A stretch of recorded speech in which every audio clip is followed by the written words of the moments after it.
여러분 혹시 경기도 평택의 삼성전자 캠퍼스 부근을 가보신 적 있나요? 지금은 거대한 크레인이 숲을 이루고 전 세계에서 가장 큰 반도체 공장이 위용을 뽐내며 24시간 불을 밝히고 있죠. 하지만 불과 20년 전만 해도 이곳은 그저 평범한 논밭이었습니다. 그런데 말입니다. 이 조용했던 땅에 삼성이라는 거대한 공룡이 발을 들이는 순간 대한민국 부의 지도가 통째로 뒤흔들리기 시작했습니다. 우리는 지금 2026년을 살고 있습니다. 반도체 수출은 연일 사상 최고치를 경신하고 있고 전 세계는 AI 반도체 패권을 잡기 위해 총성 없는 전쟁을 벌이고 있죠. 이런 시점에 평택을 바라보는 시선은 두 갈래로 나뉩니다.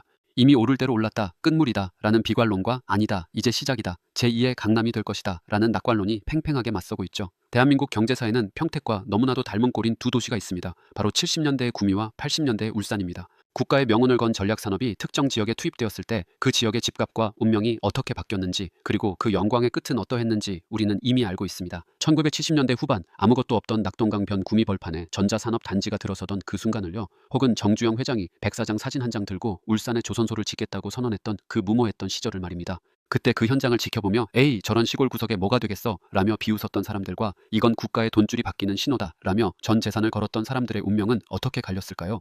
지금 평택에서 벌어지는 일들은 단순히 공장 하나가 더 지어지는 수준이 아닙니다.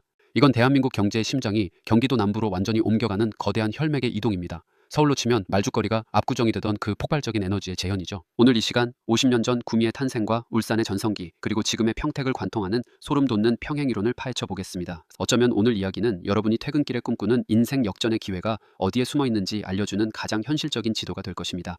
이제 대한민국 부의 이동사를 따라가는 이 흥미진진한 여정을 시작해 보겠습니다. 자, 이제 본격적으로 과거의 거울을 통해 평택의 미래를 비춰보겠습니다. 우리가 가장 먼저 가볼 곳은 1970년대 경상북도 구미입니다. 지금은 대기업들이 수도권으로 떠나며 예전만 못하다는 소리를 듣지만 70년대와 80년대의 구미는 그야말로 꿈의 도시였습니다. 당시 박정희 정부는 수출 주도형 경제를 만들기 위해 낙동강 변의 황무지였던 구미를 전자산업의 메카로 찍었습니다. 1969년 구미국가산업단지가 조성될 때만 해도 사람들은 비웃었습니다. 누가 저 깡촌까지 가서 텔레비전을 만들겠느냐고요. 하지만 삼성전자와 금성사, 지금의 LG전자가 자리를 잡으면서 구미의 운명은 완전히 바뀌었습니다. 당시 구미는 전국에서 가장 젊은 도시였습니다. 전국 각지에서 일자리를 찾아 젊은이들이 구름처럼 몰려들었죠. 돈이 도니까 상권이 살아나고 논밭이었던 땅에는 아파트와 상가가 비죽비죽 솟아올랐습니다. 구미의 부동산 역사를 보면 재밌는 패턴이 하나 있습니다. 바로 공장과의 거리가 곧 계급이었다는 점입니다. 공단과 가까운 곳에 직주 근접의 주거지가 형성되고 그곳을 중심으로 도시의 심장이 뛰었습니다. 80년대 구미의 집값 상승률은 서울의 웬만한 동네를 비웃을 정도였습니다.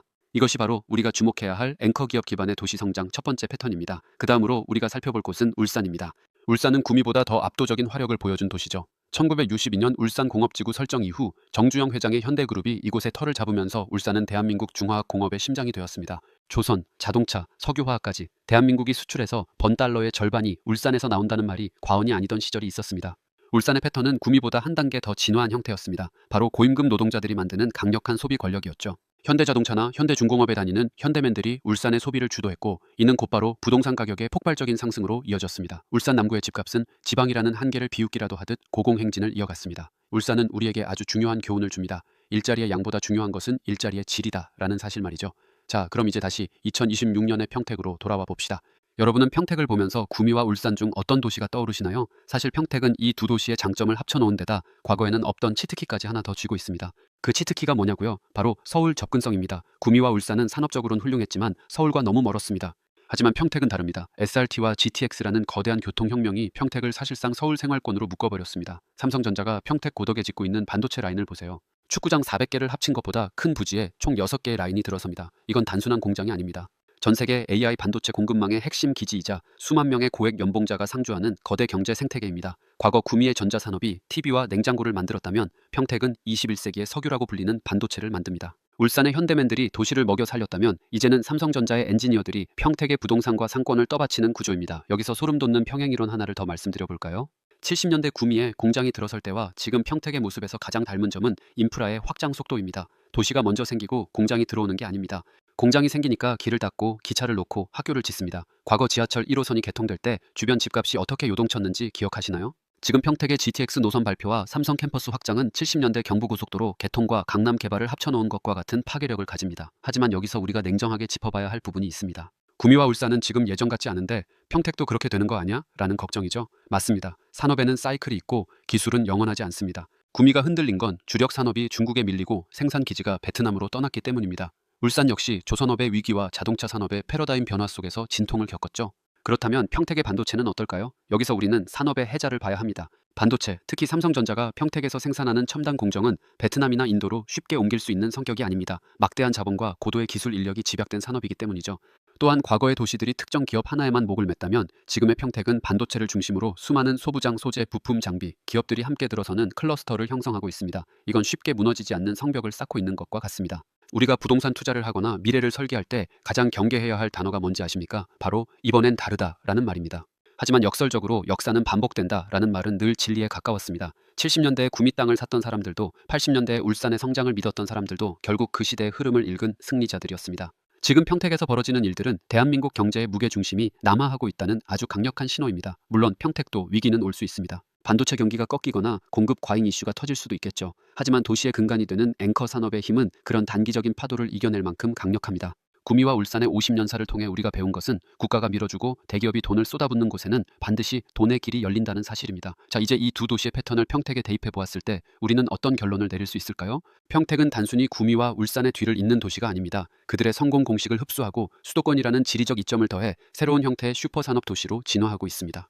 이제 우리는 질문을 바꿔야 합니다. 평택이 오를까요?가 아니라 평택 이후에 대한민국 산업의 심장은 어디로 이동할 것인가를 물어야 합니다. 이 거대한 흐름 속에서 어떤 전략을 짜야 할까요? 직장인들에게 가장 추천하는 방식은 단순히 평택이 좋다니까 아무데나 사자가 아닙니다. 삼성전자 엔지니어들의 동선을 파악해야 합니다. 대한민국 상위권입니다. 대한민국 반도체 패권의 성장과 궤를 같이 한다는 마음으로 국가대표 산업도시의 지분을 소유한다는 관점으로 접근해야 합니다. 지금 당장의 변동성에 일희일비하기보다는 10년 뒤 6개의 반도체 라인이 풀가동되고 GTX가 평택지 제역을 관통하는 그날의 모습을 상상하며 긴 호흡의 포트폴리오를 짜야 합니다. 결국 평택은 대한민국 산업 지도의 남방 한계선을 무너뜨리고 새로운 기회의 땅으로 자리매김하고 있습니다. 과거의 구미와 울산이 그랬듯 누군가는 이곳에서 자산의 계급장을 바꿀 것이고 누군가는 그저 구경꾼으로 남을 것입니다. 역사는 준비된 자에게만 그 과실을 허락합니다. 여러분은 지금 어떤 준비를 하고 계신가요? 과거의 패턴을 읽고 미래의 가치에 베팅할 용기가 있으신가요? 자, 지금까지 우리는 70년대 구미의 태동부터 80년대 울산의 전성기, 그리고 현재 평택에서 벌어지는 거대한 부의 이동을 역사적 평행 이론으로 살펴보았습니다. 결국 역사가 우리에게 주는 메시지는 명확합니다. 국가의 자본과 대기업의 기술이 집약되는 곳에는 반드시 새로운 부의 기회가 열린다는 사실이죠. 평택은 과거 구미와 울산이 가졌던 산업 엔진이라는 강력한 무기에 서울 접근성이라는 현대적인 치트키를 더해 대한민국 경제의 새로운 심장으로 진화하고 있습니다. 우리는 흔히 나에게는 기회가 오지 않았다며 한탄하곤 합니다.